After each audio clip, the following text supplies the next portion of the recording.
పెళ్ళంటే చూసే వాళ్ళకు ఒక సంబరం, కానీ ఇది చేసుకునే ఆడపిల్లకి పెళ్ళి అనగానే చాలా భయాలు చుట్టుముట్టేస్తాయి. ఎవరితోనూ గొడవలు పెట్టుకోవద్దు, అందరినీ గౌరవించు, అణిగి మణిగి ఉండు, ఇలా చాలానే చెప్పి పుట్టింటి వాళ్ళు పంపిస్తారు. వాళ్ళకి చెడ్డ పేరు రాకూడదనే తపన. రాబోయే కోడలు ఇంట్లో అన్ని పనులు చేసి రెస్పాన్సిబిలిటీస్ మంచిగా ఫుల్ఫిల్ చేయాలనేది అత్తింటి వాళ్ళ ఎక్స్పెక్టేషన్.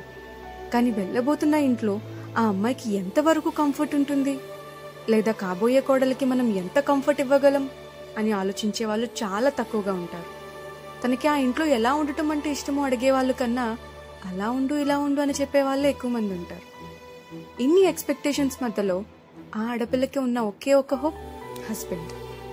తను వాళ్ళందరినీ వదులుకొని ఆ అబ్బాయిని నమ్మి వచ్చినందుకు భర్త కనుక నువ్వు హ్యాపీగా నీకు నచ్చినట్టుండు, నేనున్నాను అని ఒక్క ప్రామిస్ ఇవ్వగలిగితే చాలు, చుట్టూ ఎన్ని ప్రాబ్లమ్స్ ఉన్నా హ్యాపీగా ఫేస్ చేయగలుగుతుంది. మై డియర్ గర్ల్ పేరెంట్స్, ఆడపిల్లకి పెళ్లి చేయాలంటే అబ్బాయికి గవర్నమెంట్ జాబ్ ఉందా లేక ఆస్తులు ఉన్నాయా అని చూడటం కాదు, అతను మీ కూతురికి ఏ స్థానం ఇవ్వగలడు అనేది తెలుసుకోండి. భర్త వాల్యూ ఇవ్వకపోతే కోట్ల ఆస్తి ఉన్నా సరే మీ కూతురు సంతోషంగా ఉండలేదు. అదే భర్త తన భార్యకి గుండెల్లో మొదటి స్థానం ఇచ్చి ప్రేమిస్తే అద్దె ఇంట్లో కూడా చాలా ఆనందంగా ఉండగలుగుతుంది. డబ్బు ముఖ్యమే, కానీ ప్రేమ కన్నా కాదు. ప్రేమ లేని డబ్బు వ్యర్థం కదా.